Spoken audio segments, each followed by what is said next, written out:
we're glad that you're here and glad to have this time to have this conversation today in our third Thursday training camp of this month. Our guest today is Dr. John Thielepape, and John and I have been friends for a very long time, which makes it even better that Dave is going to be doing the interview, because John and I might get to reminiscing and telling stories about each other. So we won't do that. So we're glad that you're here. And I'm just going to turn this over to Dave and we'll get started.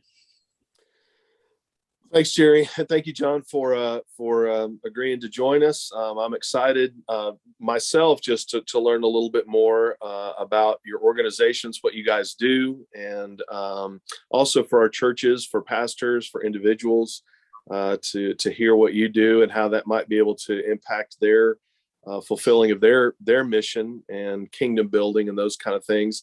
So, John, you are the director of projects for GlocalNet and MultiFaith Neighbors Network. Is that correct? That's correct.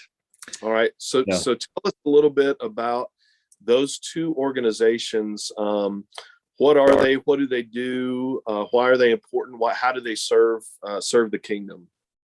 Sure. Both, and thank you for having me. I appreciate the opportunity to be on today and to visit with you guys, and it's a great pleasure to do that. GlocalNet, both organizations, GlocalNet and MultiFaith Neighbors Network, have grown out of the ministry of Northwood Church in Keller, Texas. Bob Roberts started Northwood more than 30 years ago, perhaps 40 years ago, in the Keller area. And his vision from the beginning was for Northwood to be a church planting church. He has always worked to be an incubator for church planters. And so over the years, out of Northwood, about 200 churches have been started. And GlocalNet grew out of that desire to plant churches. So it's a network of churches that have been planted either by GlocalNet or who have attached themselves to GlocalNet out of a love for kingdom-oriented church planting.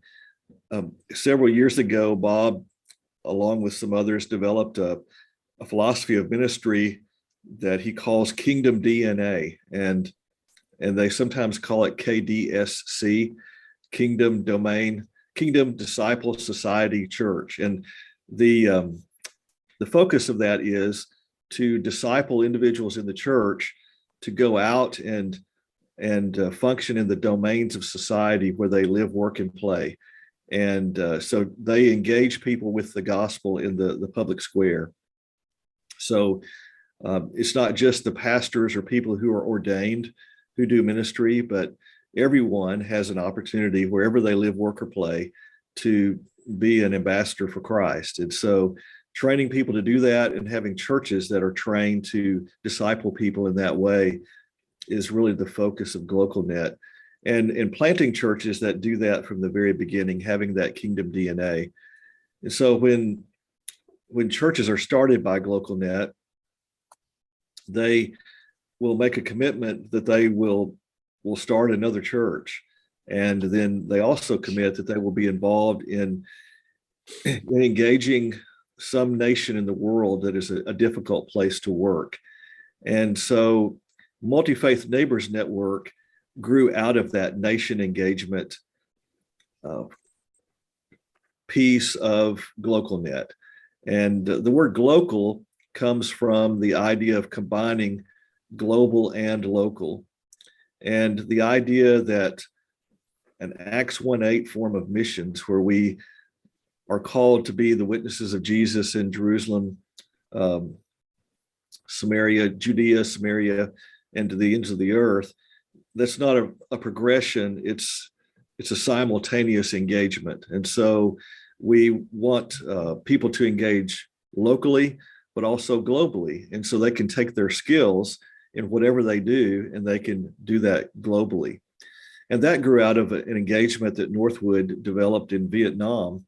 And they had the opportunity to engage with the leaders in Vietnam and to do work in Vietnam, and fully identifying themselves as Christians, but not going in terms of an evangelistic ministry, but going as a serving ministry. And so people go from the church through a non-governmental organization that was developed to do things such as work in the education field. A member of Northwood helped, or some members of Northwood helped the Vietnam Education Ministry develop the special education program for special needs students in Vietnam schools. And now groups of teachers go and they train teachers in Vietnam to do that work. Businessmen have found ways to go. And so people are engaging with their domain, even in a place like Vietnam. And so over the course of time, credibility has been built there. The idea is we go in as Christians, we're believers. And if someone asks us who we are, we tell them, and we're unapologetic about that. But through the relationships that are built and developed, then there's a lot of trust that's gained in doing that kind of work. So MultiFaith Neighbors grew out of that global engagement piece. And Bob met an imam in Nepal who is from Washington, D.C., Imam Muhammad Majid. And Majid is from Sudan, but he is the imam of one of the largest mosques in the United States, if not the largest mosque in the United States, just outside of Washington, D.C. Bob was talking to Majid about how to create religious freedom and protections for Christian minorities in Muslim nations. And Majid was open to doing that kind of thing, but he also asked Bob, how about protecting Muslim minorities in the United States? And so they developed a partnership, a friendship, and began to work together. They formed a retreat in the Dallas area for pastors and imams, and they spent time together. And early on, there was a lot of tension. There was some reluctance, obviously, on both sides. But after they spent time hiking together and talking together and fellowshipping together and fishing together and doing those kinds of things, they became friends. And so from that, MultiFaith Neighbors Network was hatched. And David Saperstein, who is a former ambassador to the United Nations under President Obama, is a Jewish rabbi, and he joined the team, and they developed the MultiFaith Neighbors Network. And so if you go to our website, which is mfnn.org, we can put that in the show notes, I suppose. And there were tiles on the page, and it says, if you're a pastor, click here. If you're an imam, click here. If you're a rabbi, click here. And each one of those tiles will take you to a page that will talk about what it means to do multi-faith ministry. And there is a theological basis, a paper written up on a theological basis for multi-faith ministry. And so I'll say one more thing about it, and then I'll stop for the next question. But we deliberately use the word multi-faith, and instead of interfaith. The idea behind multi-faith is that we bring our entire selves, our whole belief system, to the conversation. So when you hear Bob talk about multi-faith, for example, he is an unapologetic evangelical Christian in the theological sense. He believes in Jesus. He believes in the cross. He believes in believers' baptism. He believes in the virgin birth, all of those things. He comes to that unapologetically. And the others do as well. The Muslim community comes. So there's a high level of trust that is built up because there's no pressure to water down your belief system. You bring all of that to the conversation. But we've discovered over the years that people respect that. And they're honored by the fact that we don't try to do any kind of bait and switch. We don't pretend to believe one thing and then say another. It's fully open. And so we prefer the phrase multi-faith rather than interfaith. Very good. So you mentioned early on some reluctance. Do you still encounter some of that when you introduce this concept to churches or believers? What are some of the primary objections you might face, and how do you help to calm those, or how do you invite folks into that who might be a little reluctant? Well, I think the key to it is relationship. We do see a good bit of reluctance, and most of it, I think, is generated by preconceived notions of the other person, or stereotypes that are created. And Bob openly admits that he grew up believing that Muslims were violent and wanted to kill him, and that he met Majid, and he and Majid have become very, very close friends. They're open about their theological disagreements, but they have a lot in common in the sense of what they want to do in the world to do peacemaking and bridge building. And so he has that in his background. And I think we find that a lot. We find people who don't have a relationship with a Jewish person or a Muslim person or a Hindu person. And so everything that we know about them is something that we may have read about them as Christian, or something that we've seen on the news, or we're defined by the worst elements, people who have who take the vocabulary of faith and use it for evil. And so we know a lot about Muslims in terms of jihad and Al-Qaeda and ISIS and those kinds of things. So there's a little bit of a fear of entering into those relationships.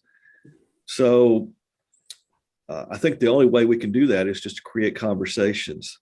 We just had a series of meetings in March that started in Keller, called the Global Faith Forum, and it was called Unlikely because it was a meeting of Christians, Muslims, and Jews, and we began on Sunday evening, and we had panel discussions on Monday, and we had a number of faith leaders that came, and the meeting started with a Jewish cantor who led a song that was related to Judaism, and then we had a Muslim come out and did a recitation of the Quran in an evangelical church, and then we had the band and praise team from Northwood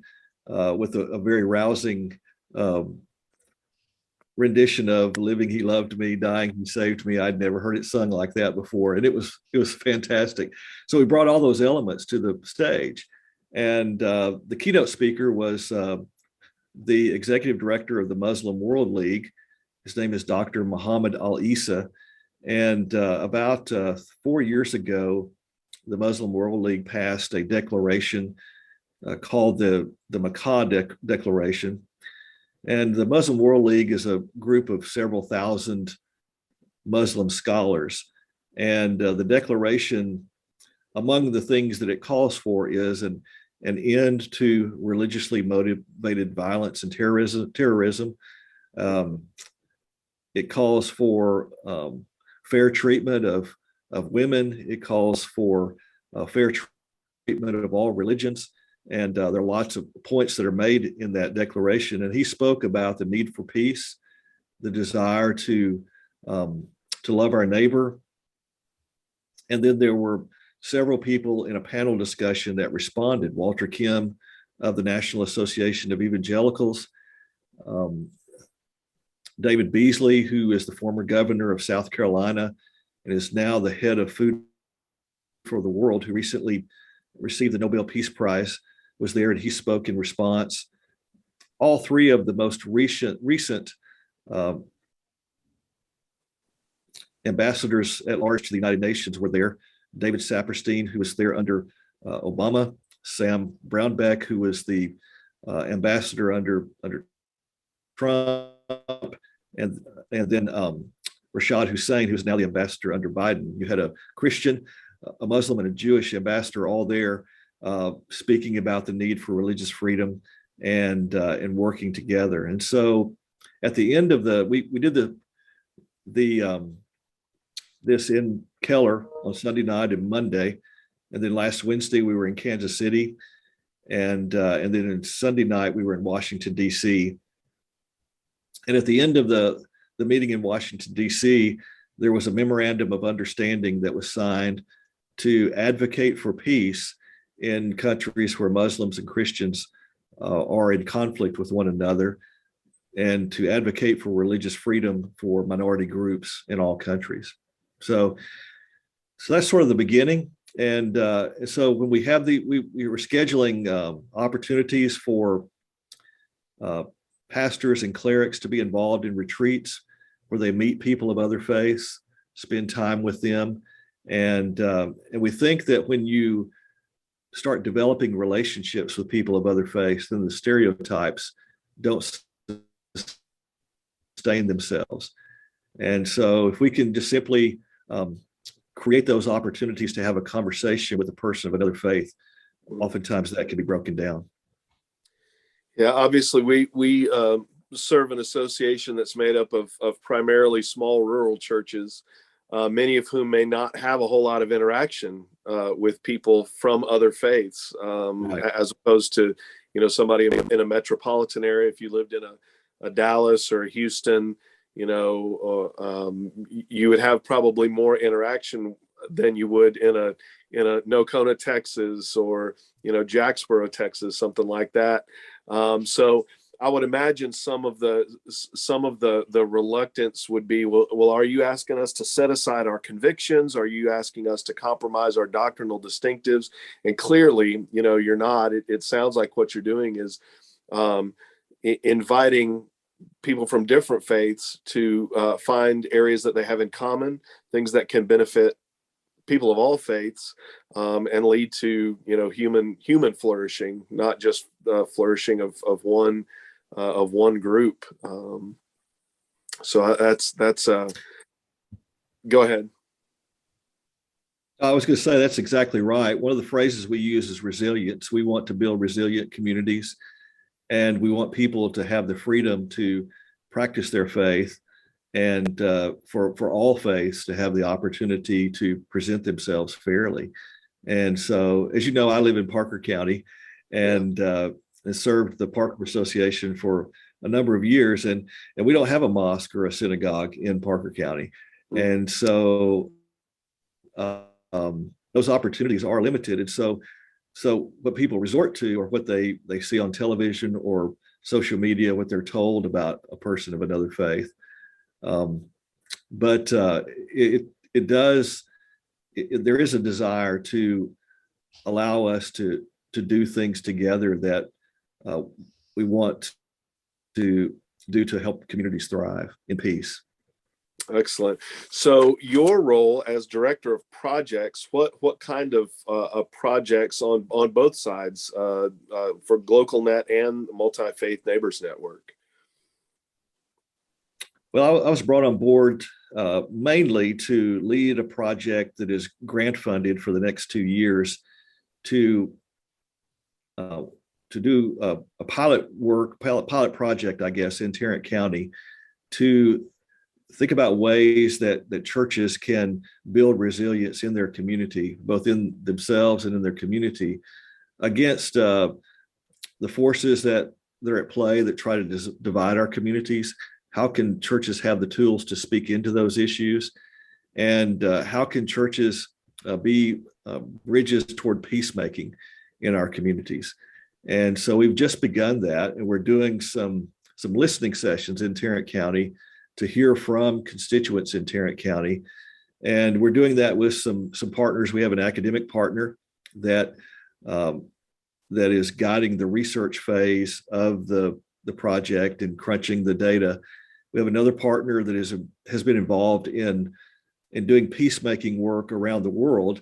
And of course, we bring to the table the relationships with faith groups in Tarrant County. And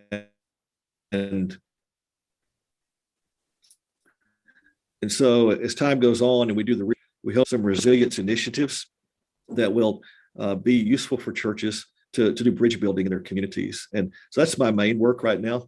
Another component will be the development of some of the multi-faith clerical groups in Dallas-Fort Worth. And so this is a place where even pastors in Harvest Association might be able to connect. We'll have a meeting in May, on May the 11th, and it will be at a mosque in Irving. And that will just be an introductory meeting where we'll bring leaders together. And it's a next step from our Global Faith Forum. We asked for people to respond and tell us if they would like to be involved in multi-faith work. And so we're bringing all of those people together, and we'll introduce the idea of a retreat. And so at some point in the future, perhaps the fall or next spring, we will have a retreat for Christian leaders, Jewish leaders, and Muslim leaders, primarily imams, rabbis, and pastors. And we bring those groups together, and we create a triad of a rabbi, an imam, and a pastor. And it's not a joke about them going into a bar or anything like that. It's a deliberate group that will spend time with one another, and they will commit to break bread together on a regular basis and get to know one another.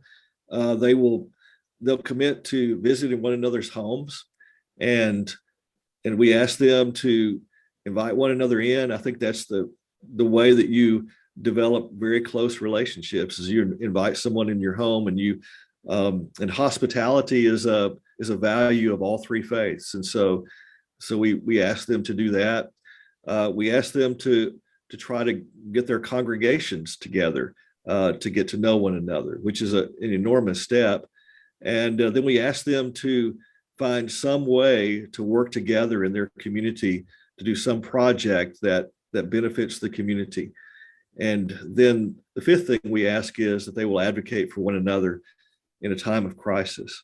And this was upfront and evident in January when you had the hostage crisis at the Congregation Beth Israel in Colleyville. And Rabbi Charlie at Congregation Beth Israel had been very involved in multi-faith work. In fact, Bob had talked to him on the phone on Friday before this event happened on Saturday.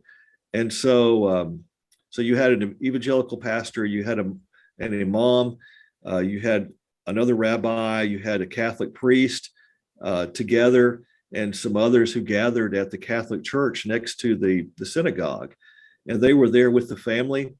And Rabbi Charlie's wife is very good friends to two Pakistani Muslim women who came and brought food for the family, and they stayed with the family. And so that entire group stayed together and prayed together throughout the hostage crisis until the hostages were free. And so it was because of those relationships that they had already developed that allowed them to be able to minister to the family and to the congregation as a result of that event. And so the desire is to create those kinds of relationships that create resiliency in a community when crisis strikes, and will advocate for one another, take care of one another, even across lines of faith. Yeah. So tell me, if let's say that there are folks listening to this, and Christians, even pastors, who maybe this sparks some curiosity, but they're still not completely sold on the idea. Right. Would you direct them first to your website? Would that be a good place just for them to get information and sort of dig a little bit deeper into what you guys are about? Yes, I definitely think so. I think that on the GlocalNet side, which would be much easier, there are some resources there about Kingdom DNA.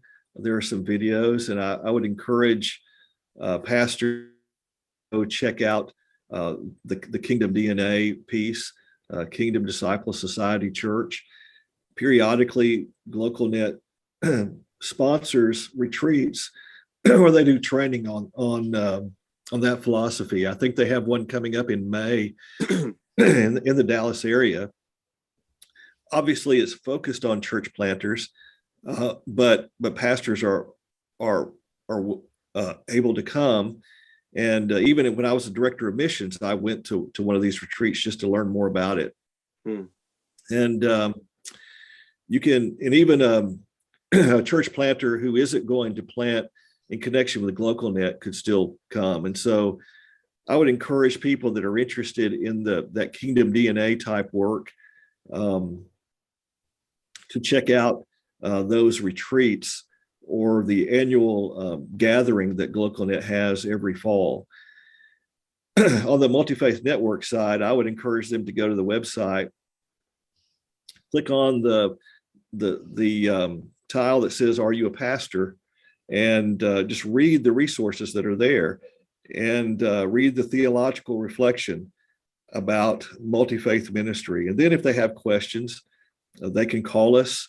You can put my phone number in the show notes if you like. Jerry has that, and you have it as well. So just put my phone number there if somebody wants to talk to me more about MultiFaith Neighbors. I think that the key, there are two things that I see with pastors, in all honesty. One is that there's the stepping outside your comfort zone. We live in a bubble where everybody sort of agrees with us, or they are at least Christian-ish. And so we don't always know how to talk to people who have a different vocabulary about faith, or we're intimidated by the fact that they believe something different, or the fear. Let's just be honest, it's the fear that they may be violent or something like that. But I can tell you that they often think about us the same way. I was at a mosque last Friday in Washington, one of the largest in the nation, as I said, and they have 3 prayer services during the middle of the day that are required attendance. And so I was there handing out flyers for our multi-faith event. And one gentleman stopped me. He asked me if I was a minister, and I said yes. And his perception of ministers is that we tell people that Islam is a violent religion and that Muslims want to kill them and all of those things. And so that was his perception. And so, but he was talking to me in a kind, gracious way. So we were able to have a conversation. And I explained to him that the Global Faith Forum that's why we have those kinds of meetings, because we want to break down those kinds of stereotypes. And so many of the stereotypes we have about Muslims or Jews, they have about evangelical Christians. And so I would say that the most important thing that a pastor could do is step outside of his comfort zone and engage in a relationship. And that's what we can help with. That's the component we bring to the table. The second part is the question of how your church is going to respond. And I think that's a very difficult issue for pastors, because when Bob started engaging the local imam in his area, some people left his church. A few weeks ago, he was in a mosque in Plano, and he was being interviewed by an imam that has about 700,000 YouTube followers, and he was being interviewed on YouTube. And the imam asked Bob to explain his faith, and Bob gave a very detailed explanation of what he believes as an evangelical Christian. And then the imam, asked questions and encountered with him and so forth. And then he came to Northwood the next week. He was at the Global Faith Forum on Monday, and he was asked, why did you do this? And he said, well, we need to build relationships. We want our community to be peaceful. And he admitted that some people walked out of his mosque that evening because he allowed Bob to speak in their mosque. So fear is on both sides, and it will take some courage and some very kind encouragement for pastors to be able to help their congregation see that you're not abandoning the faith, but you're engaging people for the sake of peace. One of the things that we have noticed is that the way we treat Muslims in America has a direct impact upon how Christians are treated when they are minorities in Muslim countries. And so when we start to be able to build those relationships and we get to know one another, then we can hopefully tamp down some of the rhetoric and some of the stereotypes and even some of the violence to where faith groups can thrive in every country. And we're allowed to believe what we choose to believe.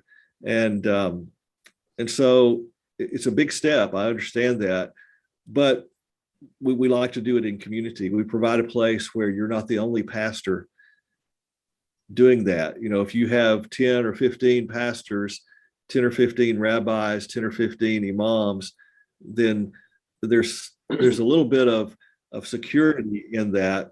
But in the very first retreat, I'll tell you, the pastors did not want to be photographed with the imams. And you would think it would be the other way around, but it was the pastors at the beginning who didn't want to be photographed. But after 2 days of being together and getting to know one another, they lost all of those inhibitions. So it's a big step. I understand that. It was a big step for me.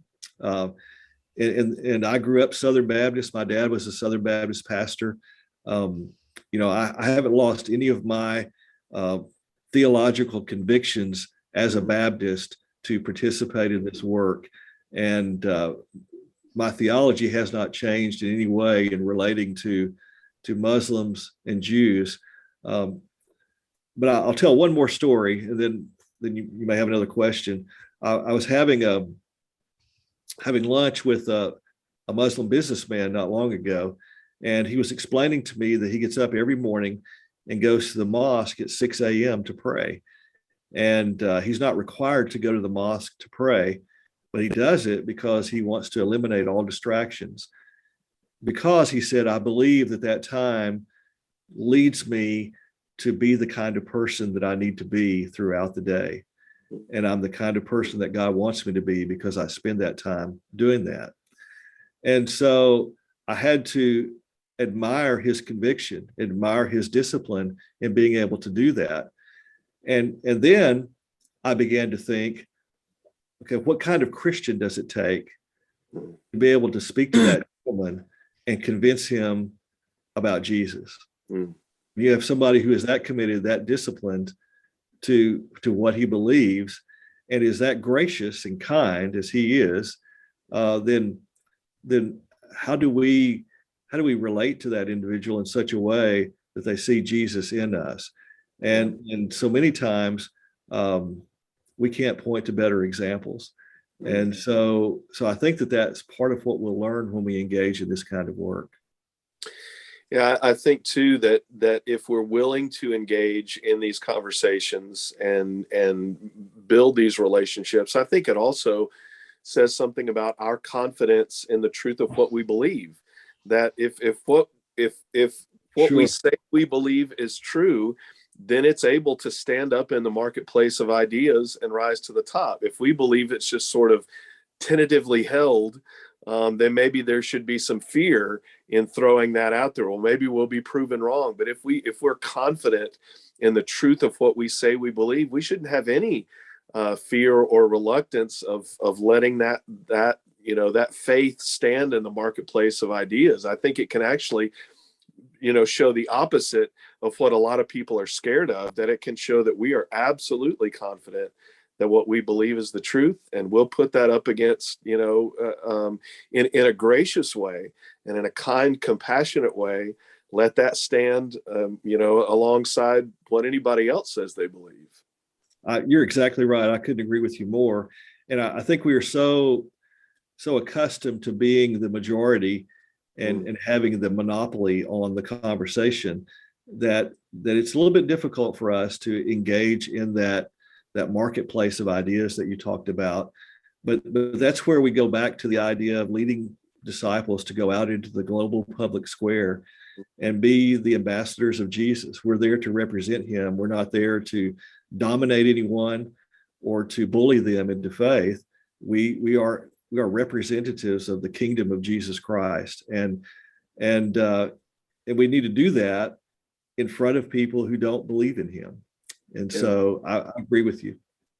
Yeah, and if you look, historically, Christianity started out as a countercultural minority, and it seems like that may be where we're headed globally.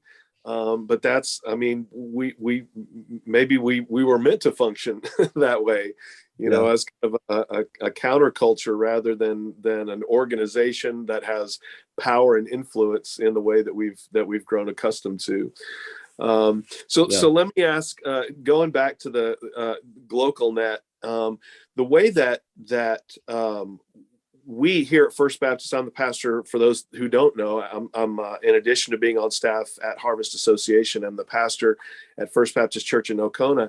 And the way that we have approached community ministry is exactly what you're saying, is to train our people and equip them to go out into the community. So for instance, and not that there's anything wrong with having like an upwards basketball league, but what we found is when I got here, there was already a basketball league. And so rather than start our own thing to compete, let's equip our people to go be missionaries, and make an impact in the basketball league that already exists. Exactly. Yeah. Let us train our people to go into the Rotary Club and into the Lions Club and into the Chamber of Commerce and into other community organizations and businesses. But we've never been intentional about how to train people to do that. So GlocalNet would give us some tools to actually be able to deliberately, intentionally train our people in how to do that. Well, I think what GlocalNet would do in the Kingdom DNA training is they talk about the domains of society. And so you look at where are the people in our church in their domains. And so I'm guessing at First Baptist Nocona, you have people in education, in the education domain. And so how do you help them be the people of Jesus in that domain? And we have this idea that public education is a godless place, when we send missionaries into the public education system every day, and they come in contact with more children and youth than any of the youth ministers or children's ministers at any of our churches on a daily basis. And so we can equip them to be the hands and feet. And so I think it's really a thinking. It's a way of thinking. So you have businessmen, maybe you have lawyers, you have people that work in the hospitality industry and service industries, people that work in government, for example. And so how do they function as disciples of Christ and ambassadors of Christ within those domains? And so I don't think you would get specific hands-on training on how to do that but you would get that way of thinking about church, that you send people into those domains, and then you could probably carry that conversation a little further. Yeah, I think that might be a good starting point. If you're watching this, if you're a member of Harvest Association Church, or I guess just in general, if you're a believer, that might be a good first step for our churches, would be to start thinking about strategically about how to impact their communities through training and equipping them, their members, in how to think as disciples in the public square. So I'm excited to get kind of play around on the website and potentially even take advantage of those retreats and those kind of things, the resources that you guys provide. Yeah, I'm sure there's a way to bring that conversation and carry that on as well. I can tell you a lot of that idea came from Bob's interaction with churches around the world. Mm-hmm. And there's a great book that you can read by Bob called Lessons from the East, mm-hmm. and by Bob Roberts Jr. And that will give you a pretty good understanding of things that he learned by meeting with church leaders around the world, and lessons that could be brought back to our situation here in America.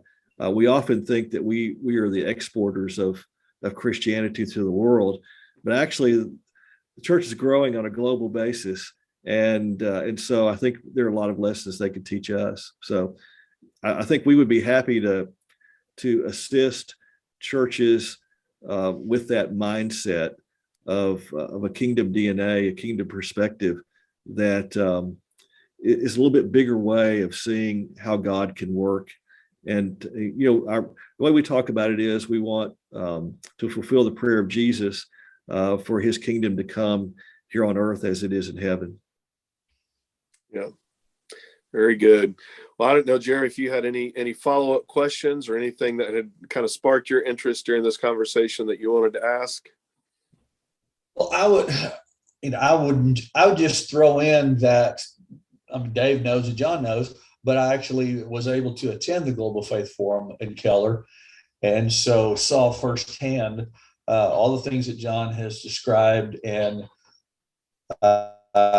it was just one of those things to see all of those people who have said, this is what I believe, this is what I base my life around, but there are things that we can do to make our communities a better place. And the one story that probably stuck out for me as much as anything else, and John, is when Majid told about his father being in the hospital, and he says, there's a doctor that's a Jew, and there's a doctor that's a Christian, there's a doctor that's a Muslim, and he said, if 3 doctors can work together to bring health to one man, could not 3 faiths work together to bring health to the world?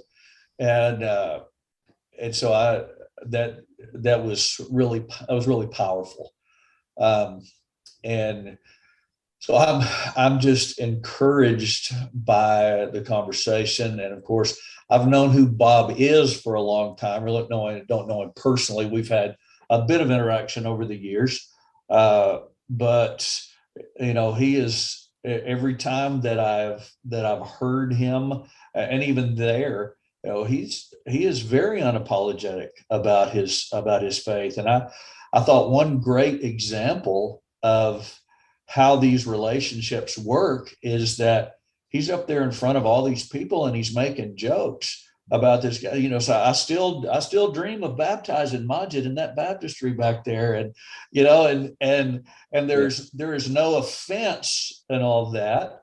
And he can stand up and say, hey, I believe Jesus is God. He doesn't, and he can say all those things, but he can say all those things because of the relationships that have been built. And because there's that mutual respect for each other, because they know each other. And I'm just challenged by that and encouraged by it as well. I know that you did mention, a little bit about your what you have done in your own history. But so how does a Southern Baptist pastor get through your journey to where you are now in the position that you're in? Well, that's a great question. I never imagined that I would be doing this work, as you well know, and I served as director of missions here in Parker Association for 16 years, and felt like I was probably going to do that until I retired. When Bob called me and asked me to consider this role that I'm in, I sat and talked and thought about it for a long time. We talked for a month, and I met with some people I trust. Jerry was one of those that I talked to, and it was just an opportunity to live out something that has been inside of me for a long time. I was a journeyman missionary in Zambia right out of college. And for all that time, I've looked at the world a little bit differently, I think, having lived in an environment where I was in a minority, and I was actually among people of a variety of faiths. I had good friends who were Muslim and Hindu, and so I really felt like I think that we live in such a bubble sometimes, especially as Southern Baptists, that we create importance about a lot of things that I'm not sure God sees as important. And I think a lot of the things we concern ourselves with are not the things that God really wants to do in us and through us right now. And so I saw an opportunity to make a difference on a broader scale, and to work with a fantastic team, and to do some significant work for this next chapter of my life. And the door was open and I had to walk through it. I remember sitting with Jerry and another friend, and I laid it all out to them, and I said, tell me what I'm missing. And they looked at me like I was nuts. You're not missing anything. just go through it. And we did. I did, and it's been a blessing. I miss sometimes working with the local church, but I think the opportunity to help local churches connect in a broader way and to think about church a little differently in the context that we're in is a great opportunity. That one thing, I'll just make one other little observation and then turn it to Dave to finish this up. But that thing that you said just then, working with the local church, and I got to thinking about, I heard, it was a few months ago that Bob was interviewed on Carl Vader's podcast. And yes, Carl Vader's, I think his podcast is "Will This Work in a Small Church?" or something like that. So he's talking to somebody that's pastor and been pastor of a very large church for a long time, and who's got this ministry that literally goes around the world. But the question is, what can a small church do? And everything that Bob talked about in there, that there are things that are scalable. There are things that a Northwood church could do by themselves that a small church couldn't do. But what if three people from this church and three people from this church and so it's just a reminder all the time that whatever our context is, we are better together than we are in isolation. And so that just has so many applications across what we do, but it's universally true that we are better together than what we do in isolation. Right. Yeah. Well, Dave, I'll turn it back over to you to land this puppy. I'll wrap up with this. What you just said about being better together is the whole purpose of being in an association. You set me up great for that commercial for Harvest Association. That's what we are. Is a group of churches who share a common mission. And so if you're interested, if you're watching this and part of a Harvest Association church, you want to know a little bit more about it, certainly check out the GlocalNet website and the MultiFaith Neighbors Network site. We'll put those links down in the notes. But check those out. But also, if there's any part of this that you say, I'm in, I'm sold on this, I want to be part of something like this, you can contact me. You can contact Jerry, and hopefully we can get, like you said, a couple people from this church, a couple people from that church, and form a group of folks who are ready to take that next step in knowing how to engage our community, how to engage the marketplace, and how to reach out and build some relationships and build some bridges that maybe we wouldn't have thought to build before, and make an impact for the kingdom. So, John, thanks again for being here. Thanks for sharing, and we'll put your contact.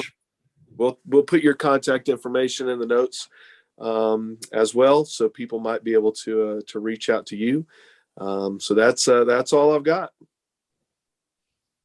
All right. How about I pray for us? Yep. Okay. Father, thank you for the blessing of sharing this time together today. I thank you for John, his friendship to me for decades. God, I thank you for the work that you have called him to in this chapter of his life. I thank you for the opportunity we have to hear about things that can spark some things in us. And I pray that everybody who ever watches this video or listens to it, I pray that you would use it to create a spark in their heart for what could be if they were really to lean into the kingdom. And just thank you for your incredible love, your grace, and we love you in Jesus' name. Amen. Amen. All right. Thank you, guys. All right. Thanks. Thank you.